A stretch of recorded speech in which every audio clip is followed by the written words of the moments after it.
حدس میزنین ورزشگاه کجا باشه؟ این یا عراق یا قطره. قطر باید باشه، نمیدونم. اوه اصلا ببینی سر کیچ میره. عجب چیزی، دمتون گرم. نمیدونم والا. ماساچوست هم اونورتره. این شبیه ترکیه است فکر کنم. ایران که نیست در ترکیه؟ اروپایی باید بشه، نمیدونم. حالا شبیه ورزشگاه بوکا جونیورز اینا، اصلا نمیدونم اسمش چیه. ازبکستان فکر کنم. من فکر کنم دور و بر اماراتینا باشه. این چیز دیگه.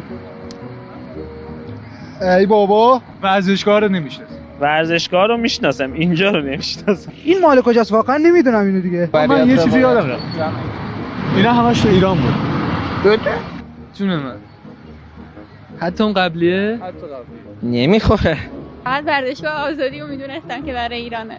بعضیا میگن ایران توی سالهای اخیر هیچ ورزشگاهی نساخته. نظر شما چیه؟ فکر نمی‌کنم اینجوری باشه. فوتبالمون دیگه اونقدرام اینجوری، یعنی اینقدر سطح پایین نباید ببینیمش. بدیارم میگیم، خوبیارم باسکو. تو این چندین سال چقدر ورزشگاه مثل همین ورزشگاه ساخته شده. کار رسانه‌ای دیگه. خب مثلا همینو اگر توی شبکه‌های خبری جای دیگه اطلاع رسانی نشون میدادن، من حداقل باز میگفتم ایرانه. چرا بعضیا کلا دوست دارن خود تحقیری کنن، بگن ایران توی سالهای اخیر هیچ اتفاق مثبتی رو رقم نزده؟ نه خب قطعا هیچ اتفاقی اگر ما بگیم دوچار مغلطه شدیم. بعضی خصلتشون همینه، هر اتفاقی بیفته نه در زمینه این مسائل، شاید مسئله شخصی خودشون همینطوری باشن. خب از نظرشون اینجوریه که مرغ همسایه قازه. فکر میکنن که مثلا چیزی که پیش خودشونه خوب نیست، فقط چیزی که دورتره خوبه. فهرست طول و دراز ورزشگاهی ساخته شده بعد از انقلاب اسلامی نشون میده که زیرساخت‌های ورزشی مناسبی توی کشور وجود داره.